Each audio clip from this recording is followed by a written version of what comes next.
What's going on, everybody, and welcome to the Other Side of the Firewall podcast, where we talk about the latest and greatest in cybersecurity news, as well as we highlight those movers and shakers and glass ceiling breakers, those people of color who've made it to the other side of the proverbial firewall. My name is Ryan Williams, and as always, I'm joined by Shannon Tynes. What's up? What's up? What's going on? And our special guest host for the entire week, Miss Ieshea Hollins. How are you doing? I'm great. How are you guys? Doing wonderful. So definitely continue to tune in throughout the week. We have Ieshea on here, and it's a very Ieshea Hollins themed week with all of her upcoming projects. So she is the founder and CEO of Direnzic Technology. She's also a fractional CISO and author, which we go over her book on Tuesday's episode, and a podcaster, which we'll talk about today. So amongst other things, right? Like her LinkedIn bio will be on here. She's a pioneer in digital forensics. Her titles go on and on, all great stuff, right? So it's definitely good to have a subject matter expert on the podcast. Like, not saying Shannon is not, but Shannon doesn't have an assistant. I'm just putting that out there. I do not. Neither do I. I do not. So, but we want to definitely just do a quick recap of the week. So Monday we talk about some shenanigans going on from China and the Guam Pacific Theater, some living off the land. So we kind of break that down, and then what that kind of means to us as everyday people, right? Tuesday we discussed your book, Technology Guide to Divorce, and then we talked about how it's a series, right? So we kind of go into some other guides that will be coming out over time, and how you have an event coming up in Dallas for book signing and to promote your book and all that good stuff. So definitely continue to tune in throughout the week, right? So if you listen to only Friday's episode, you're missing out. Go back, like listen to Monday and Tuesday. Then Wednesday, we talked about your upcoming symposium, which for the month of June definitely ties everything together, right? So you talk about internet safety, and how your event has grown, and now it's going to be an entire week, and then there'll be a different topic or subject throughout.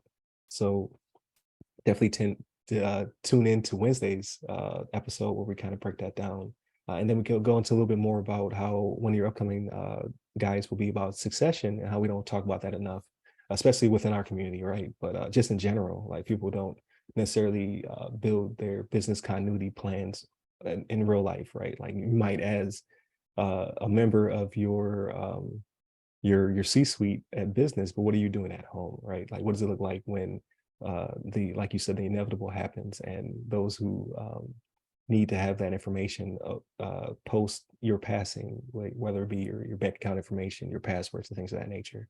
What does that look like? How do you build that out? So definitely tune in for Wednesday's episode where we go into that as well. But Friday's episode, right? So I would like to lead into your upcoming podcast and your co-hosts, and like what is your podcast about? What is the theme? What will the cadence be? All that good stuff before we go into our normal shenanigans about what do you got planned for this Memorial Day weekend. So I give it to you, Ieshea. Thank you so much, Ryan and Shannon. Again, it's been awesome being with you guys all week. This has been so much fun. So yes, it's we do have our podcast that we are launching. I think I talked to you about this when I was on in season 1, right? The name of the podcast is called Making It Make Sense. And so oftentimes we talk a lot about technology and or cybersecurity, digital forensics, all buzzwords, right? That we don't necessarily take the time to make it make sense, right? We don't understand what we're talking about, or even when we see, so you guys do an amazing job of capturing these, just in news today, right? Like Monday, right? What's going on in China and various things like that. But we don't necessarily understand how that impacts me and why it's important. So with our podcast, what we do is we take an investigative look at what's going on the landscape of technology and cybersecurity. We take those stories, we break them down, we make them relatable, give it back to you, and how does it impact you? And then, so once you've heard the story, then we'll kind of give you, what does that mean for me? How do I walk away with this? And so right now, one of my co-hosts is former FBI agent Miguel Clark. He'll be on. And so it adds a different element, right? So when you're talking about investigative look or looking behind the sheets, right? There is, what does the cyber crimes looks like, right? Holistically. And so that's how we're going to handle our podcast. We will be launching initially just once a month because, as you say, I am juggling quite a bit. But this has been a project that has been near and dear to my heart for a while, right? We cannot actively change how we're being victimized, right? And I hate calling us victims, but if we don't start thinking about things differently, therefore causing us to act differently, that's, like I said, for my conference, it's all a matter of consciousness. I have to be aware of it. Some things we do because we're just not aware. I don't know what that means. I see it. We get the letter, right? So-and-so got hacked, your information was exposed. We read the letter, we throw it in the trash because no one is making it relatable. Why do I care? It's not until we're having those conversations as to, why does my credit report or why does my background check show that I lived somewhere I've never lived, or that I own things I do not own, right? And now you're retroactively chasing down, fixing your identity, when that should have been something that was top of mind in the beginning. When I hear Panera Bread or any other person that got hit and I know that I eat there, that's when I start doing my research, right? No, absolutely. And we talked about that, I want to say 2 weeks ago. It was a school district was hit with ransomware, and parents were getting SMS messages, and because it was not only just addresses and other non-public information, but it was also like behavioral stuff, right? Like if your kid had an IEP or something like that. So that's another factor where you're going to think that these are credible people that are reaching out to you, right? Like, oh, well, not many people know my son or daughter has ADHD and receives counseling for it.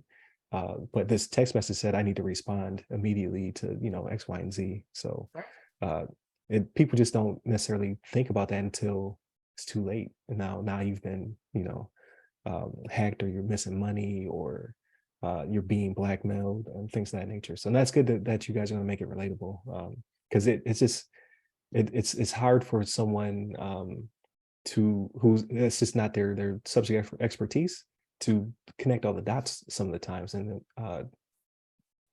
in this case, the school board did a good job of releasing information, telling people to be worried or whatever. But like you said, if it's another company, they might not. They can just get LifeLock. And like, here you go. Here's 24 months of protection that you'll never cash in, you'll never use. So no, that's good stuff. And with the school one, right, they hit a soft spot, right? Like people that have children, like you do a lot for your children, right? So like, because it hits so close to home, you're like, oh, I have to hurry up and get on this, right? Like you're not even thinking as clearly as you may think any other time, right? Like when you see, like I get those spam messages about my Amazon account. I'm like, my Amazon account isn't even in my name. Like, right. Delete. Like dear customer. You know what I mean? Like, what? If I gotta know my name.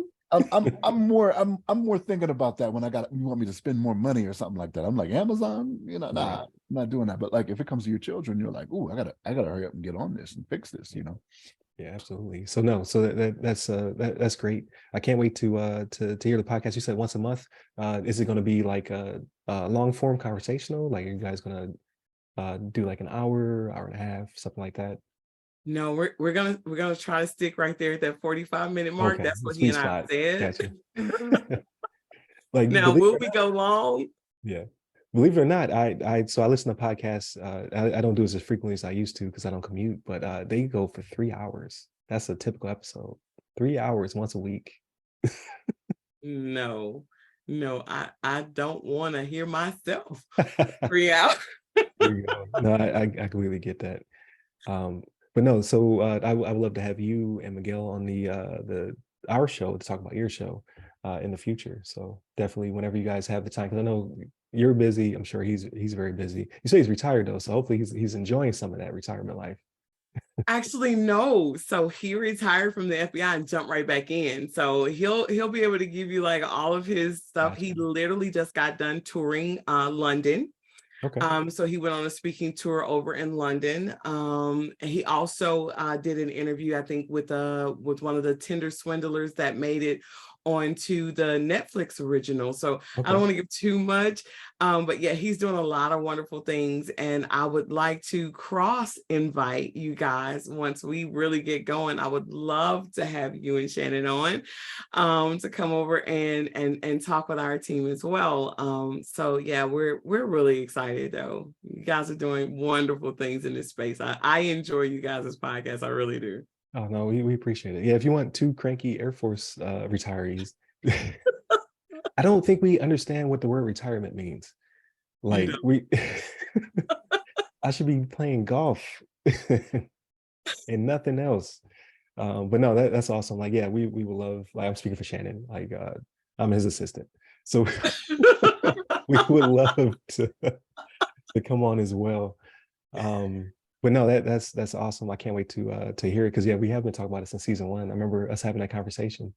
So it's good to see it come to fruition.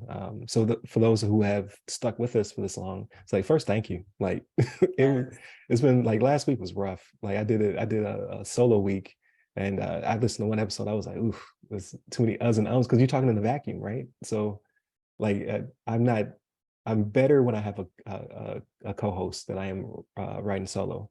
But I'm striving for that consistency. So if Shannon is unable to make it for whatever reason, or vice versa, I want to, like, we haven't talked about this yet, so I'm putting you on the spot. I would like for the show to still be recorded, just for that consistency, right? Because we're looking for partnerships, we're looking for sponsorships and things of that nature. Now, if we've moved platforms, we're trying to grow our base, and I would like for it to, I'm not going to get better on the production side. Like what you get is what you get right now. So if I can hire somebody to do that based upon the show, starting to make a little bit of revenue, then I'm gonna do that. I'll outsource that as quickly as possible because I do not enjoy it. It is difficult. It is difficult and Right. time consuming. People don't get it. It's like when you think podcasts, you think, oh, they just sat down and then they talked and then they closed it and launched it. And the lies you believe. No, you gotta theme it. You gotta tie in all the links. You gotta make the thumbnails, which I hate. That's why the thumbnail looks the same. I just changed the text. They're like, man, this is crappy production. Like, no, it's lazy production. That's what it is. But no, so again, can't wait to hear it. But so this is the Friday episode, the weekly rundown, where we talk about everything non-site related as well. How was everybody's week? Like, what did you guys get into this week? I started with Shannon. Not much actually. I just finished up what's that TV series, Citadel. Oh, it's over? It's only 6 episodes for this season. Oh, I gotta jump on that. I stopped at episode 2. It wasn't bad. I got busy. Well, I don't know, man. So like you don't like the triple and quadruple cross, and like it kind of crosses. Like it's a lot of crosses. Like if you quadruple cross, are you back where you started at that point? Like that's what I think so. I think you're back to like I was just playing. Like it's like Biggie. It was all a dream, right? But no, I liked the series. It was pretty good. I did not see the twist coming for everything. Okay. It was pretty good. But that's kind of it. Like I didn't do a lot of taking in any movies or anything like that. I plan on taking the boys, just the boys, boys night out, day out, whatever way we end up doing it. Okay. See Guardians of the Galaxy 3. We'll see if we make it happen. Because my oldest son is at work. He's old enough to have a job, so I can't be like, hey man, let's go have some fun. Go ahead and dish that job. Like, nah, man, right. Do what you do. You know what I mean? Like, so we may end up doing that. But other than that, man, nothing really going on this way. What about you, Ieshea? Oh, this is gonna sound so. This past week, I was actually awarded the Woman in Technology Award of the Year. Congratulations. So Thank you. Thank you so much by Dallas Business Journal. So that was super excited or exciting. I had family that came in from out of town. It was humbling. It was surreal for us, just being able to be in Dallas. We've been here just shy of 3 years. We started in Louisiana. So that was it was something to already, be able to be recognized here in the Dallas area. So it was like, because Dallas can be intimidating, right? It's like it's a large market. And so but then similarly, right after I was able to get my award, then my daughter did the whole graduation, right? So it's like the end of a year, she's getting ready to go into the next. So we were able to do, I don't know if you guys have heard about the immersive game box, which is, so it's a kind of like a virtual reality gaming place where you go and you put on like the headset, and so you do interactive play, but you're literally playing with like teammates, and like you're racing to touch the wall, and so it's like you're playing without the controller, so your whole body is able to play. And so you're like on one of those treadmills type situation, like are you running on something? No, you're not running. Well, you not on a treadmill, but you're running around the room, right? Like, so it activates which one of you are supposed to be moving at the time. Oh, okay, gotcha. And then, but you can't take your hat off, right? So it's like basically it's sensory, right? So there was that, and then we did the immersive Disney. So we did that with my daughter, and so it was, where you're surrounded, like, so for like Little Mermaid, it was like you looked like you were literally under the sea with Sebastian while he sung, and there were bubbles everywhere. So it was a good way to just kind of close out the week. It was it was her being able to be her before her summer started. There you go. That's awesome. Yeah, so we're in Florida, right? So all the schools in my county ended school on Friday. So like the kids were extremely pumped. Like the high schoolers, like whatever high school pump looks like, right? Because they have to act like they don't like anything. But they're happy for the break. But the youngest, like every day, it seemed to be something. Like they had like bounce houses and slides, and they're eating popsicles and watching movies, which were still educational based. But like he had a blast. So I was like, man, I kind of miss those days, because these other two, they boring. So do you not feel differently though? You're like, man, what are my property taxes going to? Like, you eating popsicles in school now? Like, I'm like good, because the thing is, like they were talking about cutting the music department. Like they were like gonna they have 2 full-time teachers, I want to say, in my county teaching at his elementary school, and all of my kids have gone, like, because we've been here the longest out of all my assignments, right? So we retired here. So all of them went to the same grade school, middle school, and now the older 2 are in high school. So we were like, man, because every year we go and see the event, right? Like, they have like a musical type event. Like this year, my youngest, he had a little cameo in it, right? Got it recorded. He still talks about it. He was super excited. But they were talking about cutting the program a little bit, which would mean that they wouldn't be doing the event or whatever. So at the very last minute, they announced a couple of days ago, they're like, hey, we got the funding, we're going to keep it going, all that good stuff. I'm like, yes. Like, so I'm tax monies, I feel is being spent appropriately, at least in my county, but I can't vouch for all the rest of them. Like going from Virginia to Florida education, like it's different. Like it's not bad, but it's just a lot of people come down here, and then I'm on a tangent, but a lot of people come down here to retire, right? So we don't pay state tax. It's only property taxes and whatever else they're pulling for that. But a lot of people don't want to invest in that. They kind of balk at it because they're like, my kids are in college, or my kids are adults. Like, I don't want to put this money in. So it's always that fight, right? Snowbirds want to retire down here. They don't have any kids. They've been out of kids for a minute.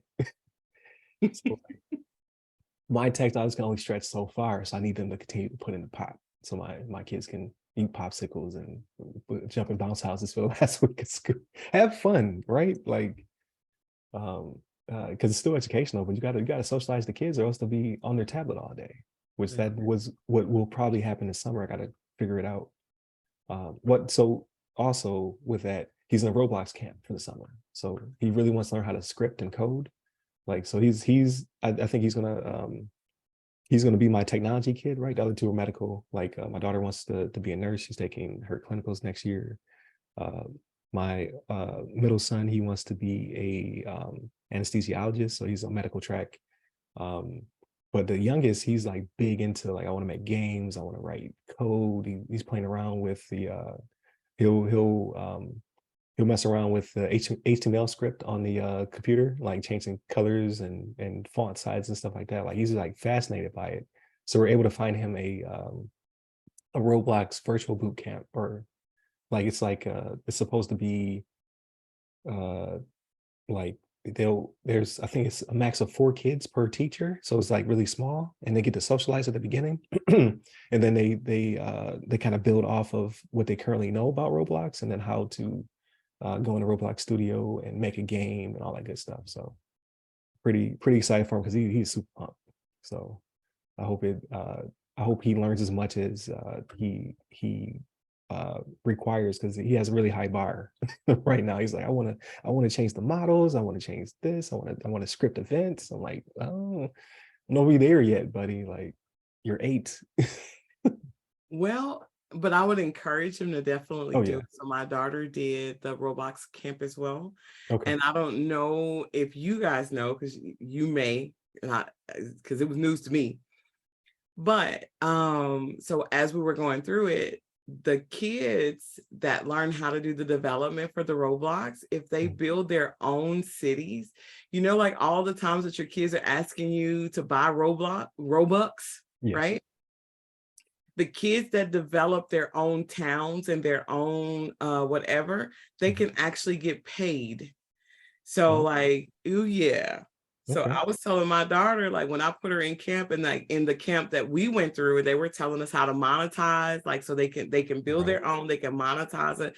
So because they're always inviting people to their server to come play with them, right? Well, come play with me, and then they want you to spend their Roblox. But if the village or whatever they build belongs to them, a percentage of all Roblox will go to the developer. So you have 8-year-olds, 9-year-olds actually making money on their own Roblox. So I told her, I was like, oh, sweetheart, mommy stopped giving you Roblox. You will now, whatever you earn is what you can reinvest what you earn back in, right?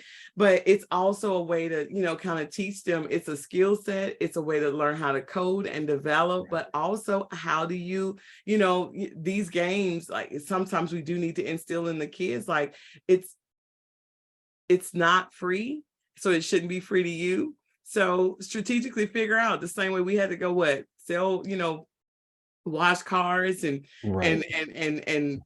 toss newspapers. This is your version of go toss some newspapers and come back. You want to spin it on Roblox? Good luck. You know what's funny about that is that when I was younger, right? I think about this when I was younger, and then my children the same way. All that stuff I wanted my parents to buy, all of a sudden didn't want that so much anymore when it was my own money. I was like, you know what? I don't need to spend that much. That's kind of expensive. I don't need that anymore, And like my oldest son, like, even though he has a job, like, he doesn't spend money on anything. You know what I mean? Like, he's just like his car insurance. That's like the only thing he has to pay to us, right? Because he's on our car insurance. But but like, he doesn't buy anything else. You know what I mean? And it's like, yeah, I know the feeling, son. Like, all of a sudden you don't want all that stuff I used to buy for you myself. Your mother and I were buying for you. You're like, nah, I don't need it. I'm good. Right. No, exactly. So yeah, no, that's that. So he would be pumped if he could do that, if he can monetize it, because he was working on something the other day. I think they call it Obby. It's like an obstacle course. And he was trying to make t-shirts so he could sell it in his in the marketplace or whatever. And I was like, I need to learn more first. So my intent though is, because it's during my lunch break, and I work from home. So when he's on with the instructor, I'm going to be adjacent, so I can learn a little bit. Like, I don't want to code anything, but just, I know he's going to have questions after, right? Like, so that way I can be able to help until the next class. I think it's weekly. So, but he's super excited. And it's going to keep him, I mean, he's still going to be engaged in, you know, electronics, but it'll keep him from just sitting there trying to YouTube all day. So that'll be good. But aside from that, what I do this week? So I recorded the webinar. So that'll be a thing. That'll be promoted pretty soon. So check me out on LinkedIn. I'll be pushing that down everybody's social media pipeline pretty soon. I went to Little Mermaid. There you go. That's what it was. So like this month of June is crazy for movies. So my daughter wanted to see The Little Mermaid, and I wanted to support, but I didn't want to go. I just wanted to, like, here you go. You go see Little Mermaid. Because Disney live action is just okay sometimes, right? So I was just like, I definitely want to support. Like I like I like the casting. It was actually a pretty good cartoon when I was a little kid, but I was just like, not really in the mood. But she was like, "You're gonna go see Little Mermaid with me." So I was like, you know what? I'm gonna go see Little Mermaid with you. And we drug Junior as well to go see it. We all had a great time. It was really good. They nailed all of the classic songs, and it actually looked really good underwater. Like they did a really good job with not making the CGI look like CGI. It actually fleshed out the story, like because I didn't expect much from Little Mermaid, but like they gave context to the world and all that stuff. Because people, there were some really loud people who didn't like the recasting, so to speak, of a fictional mermaid, right? But they resolved that in the first 30 seconds of the movie without even having to speak about it. You're just like, oh yeah, it does make sense. So like I don't want to give it away, but I was just like, oh, okay, like, or not 30 seconds. I would say they introduced her, they introduced the prince, and then they introduced the more of King Triton in the family. You're just like, oh, okay, I get it. Like it, in the context of this fictional mermaid world, there are mermaids of color. Got it. Let's keep moving. But yeah, they did an amazing job. I thought it was really good. They added a couple new songs. So I was like, this feels like very Hamilton and one of the songs. And then at the end, it was like Lin-Manuel Miranda, executive producer. I was like, oh, okay. He put his touch on it. I got you. Yeah. So I was like, okay. But yeah, and the movie theater was packed, so it's gonna do well too. Like I was afraid because I had a bad experience where I went to, not a bad experience, but I went to the theater to see a different movie, and they played the Little Mermaid promo, and I happened to be sitting around some people who grumbled, and I was just like, this movie's not gonna do well, just because people don't like the casting or whatever. I went, and it was packed of people of all variety of, you know, I saw older people, younger people, people of all ages and colors, and like everybody had a good time. So it's gonna do just fine. So those people who were sitting next to me, they didn't show up, and I'm glad.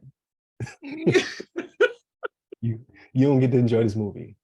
But then also I had to buy tickets for Spider-Man. So Spider-Man Into the Spider-Verse drops on the second, or I think we bought our tickets for the third. So I gotta take all the kids to that one. I don't know if y'all remember how much movie tickets used to cost. They don't cost that anymore. Like, I mean, the movie theater is nice. It's got the faux, I guess, like laminate hardwood floors, got leather reclining seats, they with warmers in it. There's space, right? So you actually get some space between you and the person next to you. But those tickets, they man, listen, if you take a family of four to the theater, it's gonna be like $150 event. Yeah. It's expensive. Yeah. But I'm definitely aware. Like I'm even a rewards member for one of these movie rewards. I should join. Like as much money as I'm spending.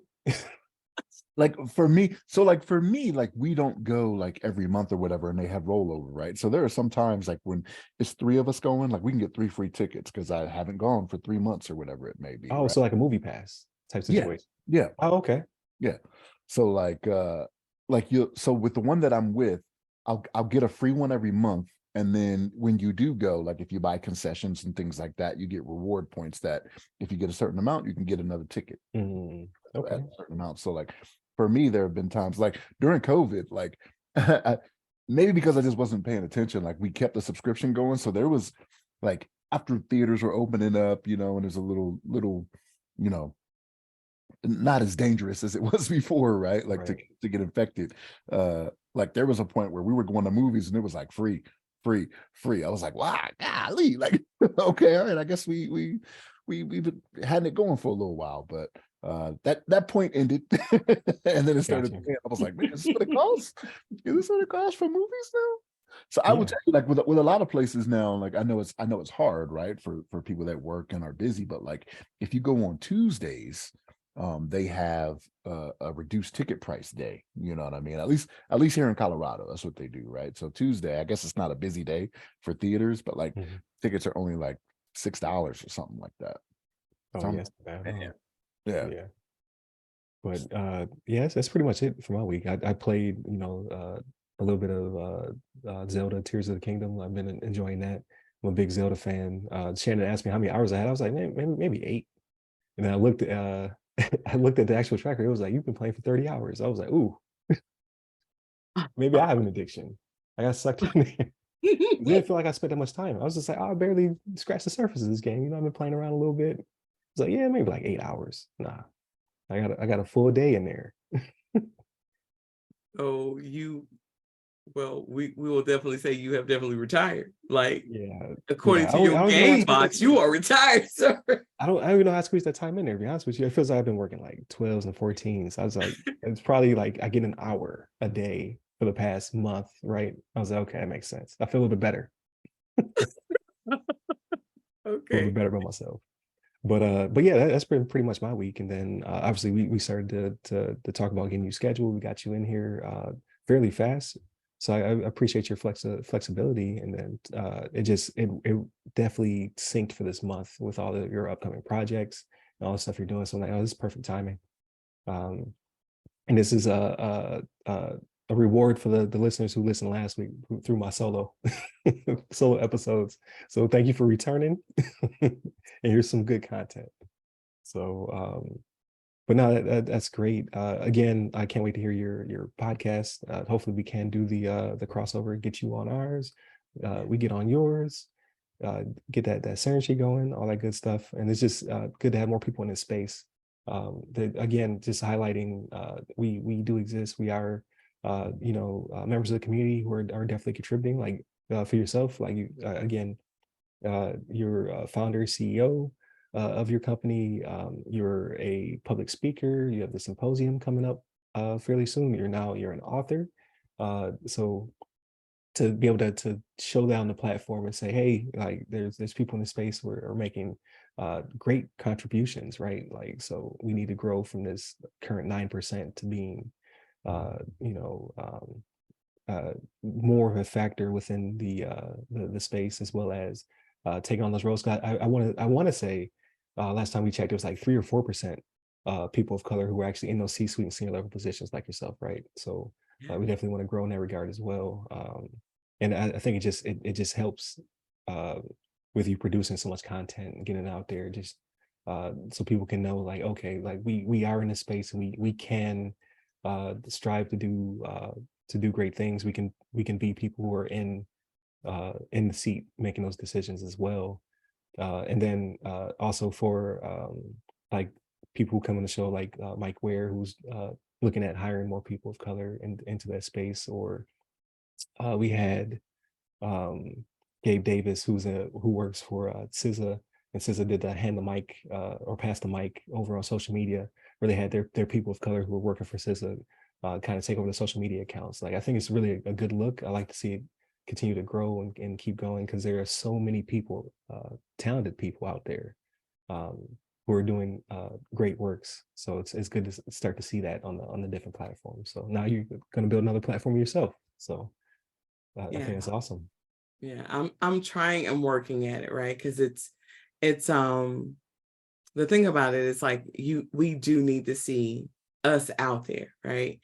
One of my topics as I've been touring has been, please don't call me a unicorn.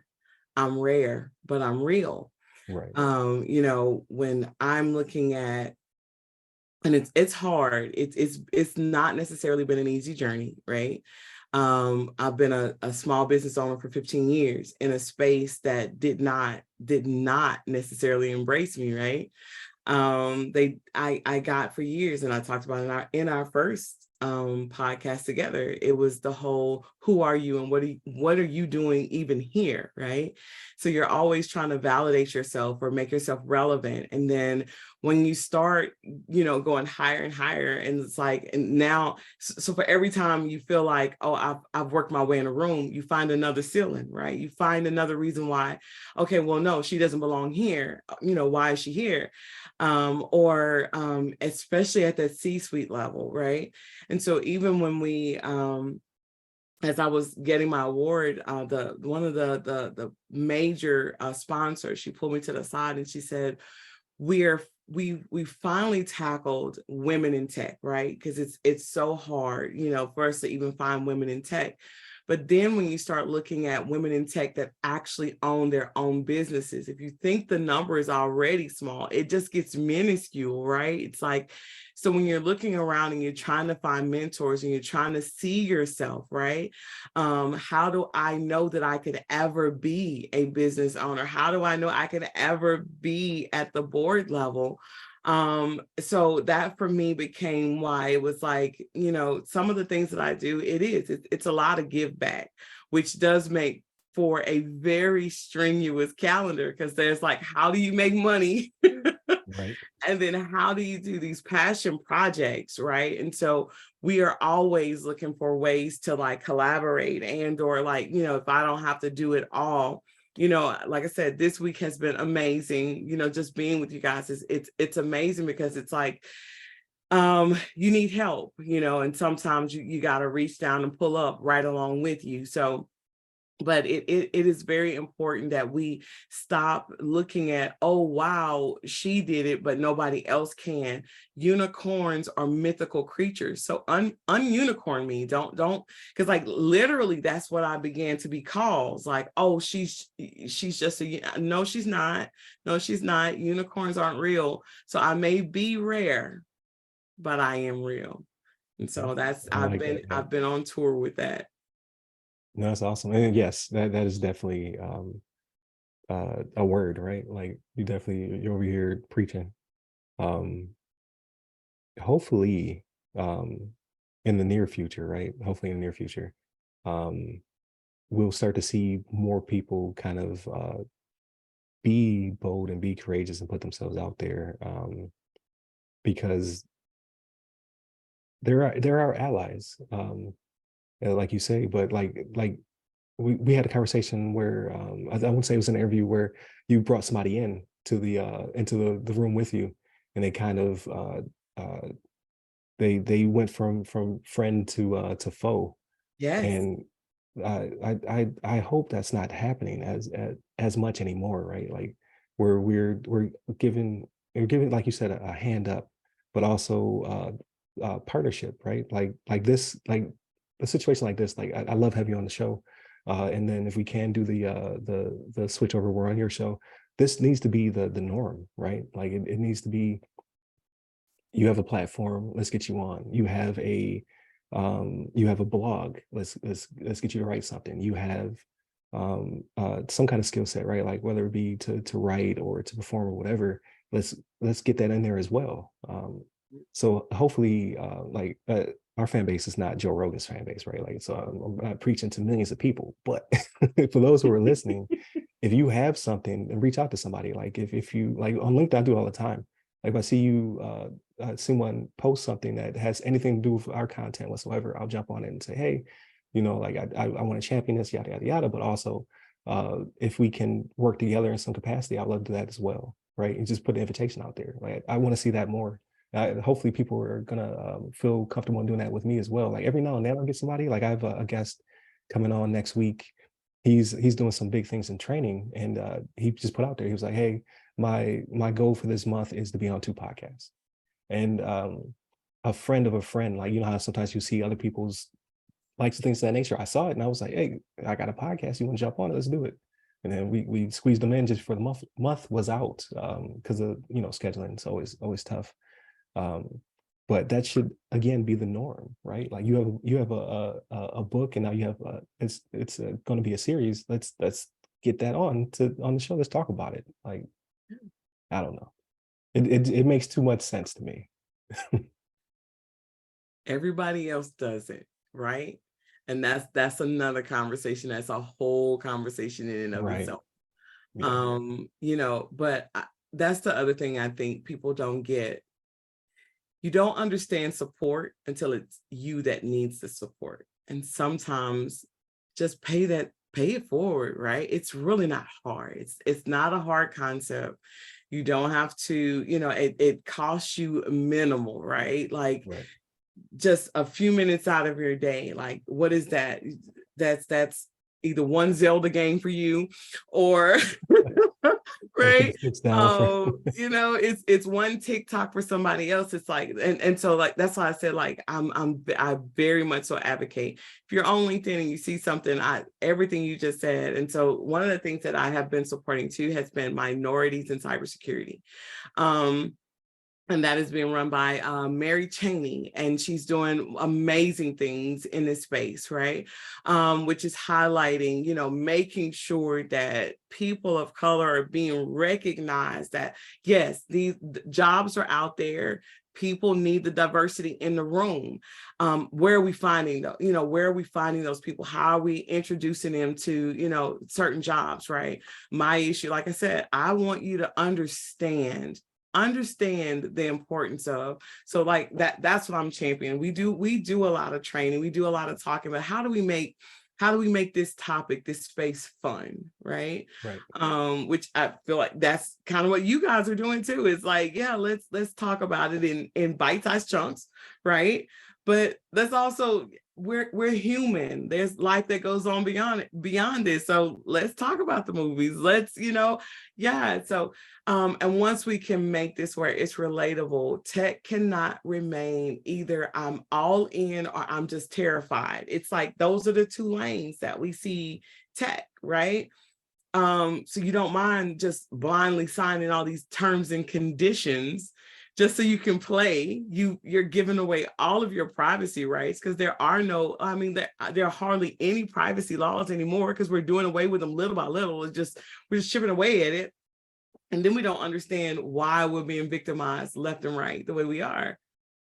You gotta have those conversations, and you gotta be able to be at the right tables, at the right rooms. It's like every time we talk, it's like, oh man, I didn't think about that. Right. But if you didn't think about it, how many other people weren't thinking about it either? Right. Very true. All right. So I'm going to land this plane. I'm going to thank you for your time. So always thank you, Shannon, for always Yes. Jumping on. I'm glad I could book you and get you on, like. Well, next week I'm going to have an assistant, so you're going to have to go through them. Oh, I'm going to go through your assistant. Okay. Yeah. Like, I see where it's going. And thank you again, Ieshea. It's always a pleasure to have you on the show. Hopefully we can get you back on, you and Miguel, so you guys can talk about the podcast and all that good stuff. We'll love to meet him as well, just to pick his brain, because it sounds like he has some cool stories to tell. So I'm definitely looking forward to that. Cannot wait to see the symposium and all those good things that you'll be talking about for the month of June. Again, like you're an author, right? So the people should definitely pick up the guide, and then all of the guides in the series that are coming up. So definitely go through all of the links. We should have a link to the landing page for the guides, so that way you guys can pick it up. And then there's also a video on the page as well, so that way you can hear more of Ieshea's thoughts, and subscribe to all of her social medias and all that good stuff. She's on pretty much every platform, and all those links will be in there as well. You can hit me up personally. I'm at RY Security Guy. That's RY Security Guy. I'm on LinkedIn, Clubhouse, and Twitter. Look out for my webinar coming up on the 9th. So it'll be my first professional webinar, and I'll leave a link for that as well. Yeah, and just continue to tune in. So Monday and Tuesday are topics, Wednesday discussion, and then Fridays we talk about everything else that you just heard. So movies, games, books, all that good stuff. So stay safe, stay secure. Bye.